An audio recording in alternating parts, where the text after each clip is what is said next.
नमस्कार मित्रों, मैं किशनलाल राठौड़ संस्कृत ज्ञान स्टोर चैनल में आप सभी का हार्दिक स्वागत और अभिनंदन करता हूं।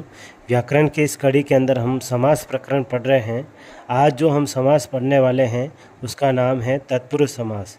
इससे पहले हमने अव्ययीभाव समास के बारे में अध्ययन किया था और आज हम तत्पुरुष समास के बारे में अध्ययन करेंगे।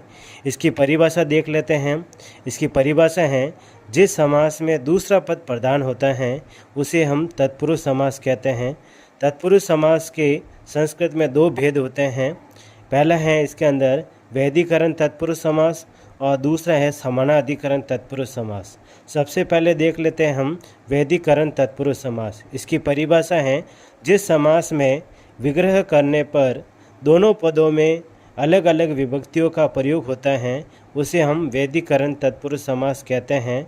यह समास द्वितीय तत्पुरुष समास से सप्तमी तत्पुरुष समास तक चलता है। सबसे पहला समास है द्वितीय तत्पुरुष समास। द्वितीय विभक्ति अंत वाले शब्द का श्रित, अतीत, पतित, गत, अत्यस्त, प्राप्त और आपन शब्दों के साथ समास हो जाता है।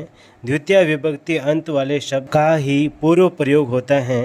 इसके पहले पद में द्वितीय विभक्ति और दूसरे पद में प्रथमा विभक्ति का प्रयोग होता है। इसके कुछ उदाहरण देख लेते हैं। एक तरफ समास विग्रह है और दूसरी तरफ है वह समस्त पद है। पहला समास देखिए, इसमें विग्रह हो जाएगा इसका कृष्णम श्रितः होकर के शब्द बनेगा कृष्ण श्रितः। इसका अर्थ होता है कृष्ण के सहारे। दूसरा है दुखम अतीतः अर्थात दुखातीतः, दुख से दूर। तीसरा उदाहरण है नरकम पतितः। इसका समस्त पद बनेगा नरक पतितः। इसका अर्थ होगा नरक में पड़ा हुआ। चौथा है स्वर्गम गतः, स्वर्ग गतः, स्वर्ग में पहुंचा हुआ। पांचवा है कूपम अत्यस्तः, कूपात्यस्तः, कुएं से पार। छठवा है सुखम प्राप्तः, सुख प्राप्तः, सुख को प्राप्त किया हुआ। और सातवां विग्रह है संकटम आपनः।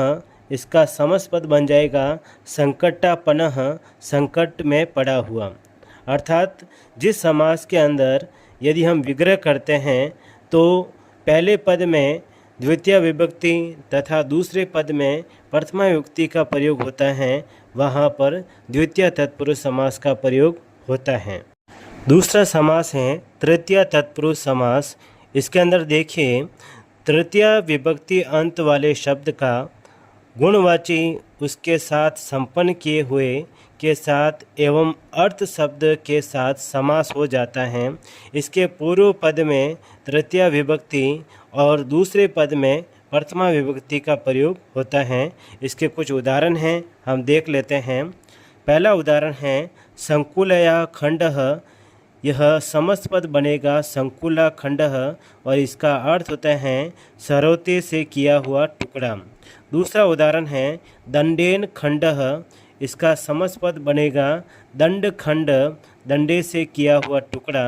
तीसरा उदाहरण है किरीना काणः। इसका समस्त पद बनेगा किरी काणः। इसका अर्थ होता है किरी रोग से काणा। चौथा है सारेण शुक्लः। इसका समस्त पद बनेगा शार शुक्लः। इसका अर्थ होता है शार से सफ़ेद। अगला है कुंकुमेन शोणः। इसका समस्त पद बनेगा कुंकुम शोणः, केसर से लाल। अगला है पुण्येन अर्थः। इसका समस्त पद बनेगा पुण्यार्थः। ये पुल्लिंग के अंदर बनेगा और इसका अर्थ होगा पुण्य के लिए। अगला है पठनेन अर्थः, पठनार्थ, पढ़ने के लिए। अगला है धान्येन अर्थः, धान्यार्थ, धान्य के लिए। तृतीय तत्पुरुष समास के अंदर ही इसका दूसरा नियम है कर्तृकरणे कर्ता बहुलम, अर्थात कर्ता और करण में जो तृतीया होती हैं उस तृतीयांत शब्द का कृदंत के साथ प्राय समास होता है और वहाँ तृतीय तत्पुरुष कहलाता है। जैसे कुछ उदाहरण है, इसके देख लेते हैं। हरिणा त्रातः। इसका समस्त पद बनेगा हरित्रातः और इसका अर्थ होता है हरि के द्वारा रक्षित। दूसरा उदाहरण है नखई भिनः। इसका समस्त पद बनेगा नख भिनः और इसका अर्थ होता है नाखून से काटा हुआ। तीसरा उदाहरण है देखिए विद्याविहीनः। विद्याहीनः इसका अर्थ होता है विद्या से रहित। अगला है ज्ञानेन शून्यः। इसका समास पद बनेगा ज्ञान शून्य। इसका अर्थ होता है ज्ञान से शून्य। अगला है मात्रा सदृशः। इसका समास पद बनेगा मातृसदृशः, माता के समान। अगला है पित्रातुल्यः। इसका समास पद बनेगा पितृतुल्यः। इसका अर्थ होगा पिता के समान। अगला है एकेन ऊनम। इसका समास पद बन जाएगा एकोनम, एक चौथाई। ज्ञानेन समम। इसका समास पद बनेगा ज्ञान समम। इसका अर्थ होगा ज्ञान के समान। अगला है भ्रातृतुल्यम। भ्रातृतुल्यम, भाई के समान। अगला है धनेन हीनः। धनहीनः, धन से हीन। अगला समास है मित्रों चतुर्थी तत्पुरुष समास। चतुर्थी विभक्ति के अंत के लिए जो वस्तु हो उसके वाचक शब्द के साथ तथा अर्थ, बल, हित, सुख, रक्षित इन शब्दों के साथ समास होता है। इसके कुछ उदाहरण देख लेते हैं। पहला उदाहरण है यूपाय दारू। इसका समास पद बनेगा यूप दारू, जिसका अर्थ होता है यज्ञ स्तंभ के लिए लकड़ी। दूसरा उदाहरण है भूतेभ्यः बलिः। इसका समास पद बनेगा भूत बलिः, भूतों के लिए बलि। अगला उदाहरण है गोप्य हितम। गो हितम, गायों के लिए हितकारी। अगला है गोप्य सुखम। गो सुखम, गायों के लिए सुखकारी। अगला है गोप्य रक्षितम। गो रक्षितम, गायों के लिए सुरक्षित। छठवां उदाहरण है द्विजाय अयम। द्विजार्थः, द्विज के लिए ये पुल्लिंग के अंदर है। अगला है द्विजाय इयम। द्विजार्था, द्विज के लिए यह स्त्रीलिंग का उदाहरण है। अगला है द्विजाय इदम। द्विजार्थम, द्विज के लिए ये नपुंसक लिंग का उदाहरण है। अगला समास है पंचमी तत्पुरुष समास।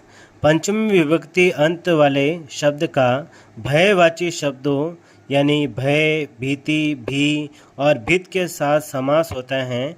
इस समास के अंदर देखिए जब विग्रह करेंगे तो पहले पद के अंदर पंचमी विभक्ति और दूसरे पद के अंदर हमेशा प्रथमा विभक्ति का प्रयोग होता है। इसके कुछ उदाहरण हैं, देख लेते हैं। चोराद भयम। इसका समास पद बनेगा चोर भयम और इसका अर्थ होता है चोर से भय। दूसरा उदाहरण है सिंहात भीति ही। सिंह भीति ही, शेर से भय। तीसरा उदाहरण है गुरोहो भीतः। गुरु भीतः, इसका अर्थ होता है गुरु से डरा हुआ। और चौथा उदाहरण है वृकाद भी ही। वृक भी, भेड़िए से डर। पंचमी तत्पुरुष समास के अंदर ही मित्रों इसका दूसरा नियम है। देखें स्तो का अर्थ होता है थोड़ा, अंति का अर्थ होता है समीप और दूर अर्थों वाले शब्द तथा कृच्छ इन पंचमी अंत पदों का कत प्रत्यांत सुबंध के साथ समास होता है और वह तत्पुरुष समास कहलाता है। इन शब्दों में पंचमी विभक्ति का लोप नहीं होता है, अर्थात पंचमी वहाँ से हटती नहीं है। उदाहरण है इसके देख लेते हैं। पहला उदाहरण है स्तोकात मुक्तः। इसका समास पद बनेगा स्तोकान मुक्तः। दूसरा उदाहरण है अंतिकात आगतः। इसका समास पद बनेगा अंतिकादागतः। तीसरा उदाहरण है दूरात आगतः। इसका बनेगा दूरादागतः। चौथा है कृच्छात आगत। इसका बनेगा कृच्छादागत। पांचवा है पापाद मुक्तः। इसका समास पद बनेगा पाप मुक्तः। और छठा उदाहरण है प्रसादात पतितः। इसका समास पद बन जाएगा प्रसाद पतितः। पांचवा जो समास चलेगा वह है षष्ठी तत्पुरुष समास। और इसके अंदर देखें षष्ठी विभक्ति अंत वाले शब्दों का समर्थ सुबंध के साथ समास हो जाता है। इस समास के अंदर भी हम देखते हैं कि जब विग्रह करते हैं तो पहले पद के अंदर जो है षष्ठी विभक्ति और दूसरे पद के अंदर हमेशा प्रथमा विभक्ति का प्रयोग होता है। इसके कुछ उदाहरण देखते हैं। पहला उदाहरण है राज्य पुरुषः। इसका समास पद बनेगा राजपुरुषः। इसका अर्थ होता है राजा का आदमी। दूसरा उदाहरण है ईश्वरस्य भक्तः। शब्द बनेगा यहाँ पर ईश्वर भक्तः, अर्थात ईश्वर का भक्त। तीसरा उदाहरण देखिए यहाँ पर समास विग्रह है देवस्य पूजकः, समस्त पद बन जाएगा देव पूजकः। अगला है देवस्य आलयः, इसका समस्त पद बनेगा देवालयः। अगला पांचवा है विद्यायः आलयः, इसका समस्त पद बनेगा विद्यालयः। अगला है रत्नानाम आकरः, इसका समस्त पद बनेगा रत्नाकरः।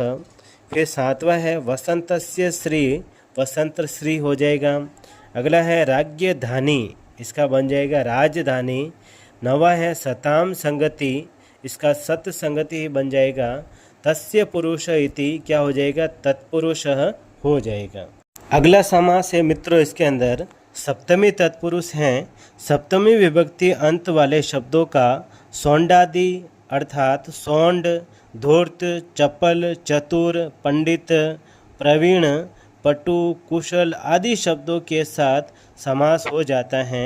उदाहरण देखिए इसके। पहला उदाहरण है अक्षेषु शौंडः, इसका समस्त पद बनेगा अक्ष शौंडः, इसका अर्थ होता है पासे फेंकने में चतुर। दूसरा उदाहरण है शास्त्रे निपुणः, इसका समस्त पद बन जाएगा शास्त्र निपुणः और इसका अर्थ होता है शास्त्र में निपुण। तीसरा उदाहरण है विद्यायाः निपुणः, इसका समस्त पद बनेगा विद्या निपुणः, विद्या में निपुण। चौथा उदाहरण है जले लीनः इति जल लीनः, इसका अर्थ होता है जल में लीन।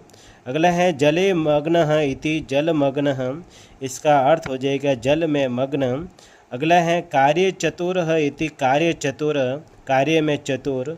और आठवां उदाहरण है कार्य दक्षः इति कार्य दक्षः, कार्य में दक्ष। तो अभी हमने इस वीडियो के अंदर हैं तत्पुरुष समास का विस्तृत तरीके से अध्ययन किया है। आपको वीडियो कैसा लगा है, अच्छा लगा है तो अधिक से अधिक इसको लाइक करें, शेयर करें और चैनल को आप सब्सक्राइब करना नहीं भूलें। अगर आप अधिक से अधिक चैनल को सब्सक्राइब करेंगे तो मुझे भी मनोबल मिलेगा और मैं भविष्य में आपके लिए बहुत ही शानदार वीडियो लेके आऊँगा और जिससे कि वह आपके प्रत्येक परीक्षा के अंदर जो है काम आने वाला है। विद्यार्थी जो कक्षाओं के अंदर पढ़ते हैं उनके लिए तो फ़ायदेमंद है ही, साथ में ही जो विद्यार्थी जो प्रतियोगी परीक्षाओं का अध्ययन कर रहे हैं या तैयारी कर रहे हैं उनके लिए भी यह वीडियो बहुत ही फ़ायदेमंद सिद्ध होने वाला है। ठीक है ना, इसलिए आप अधिक से अधिक इसको सब्सक्राइब करना नहीं भूलें और नोटिफिकेशन बेल पर आप बटन दबाएं जिससे कि सबसे पहले हैं आपको जो नोटिफिकेशन के रूप में वीडियो मिल सके। आज के लिए इतना ही। जय हिंद, जय भारत, धन्यवाद।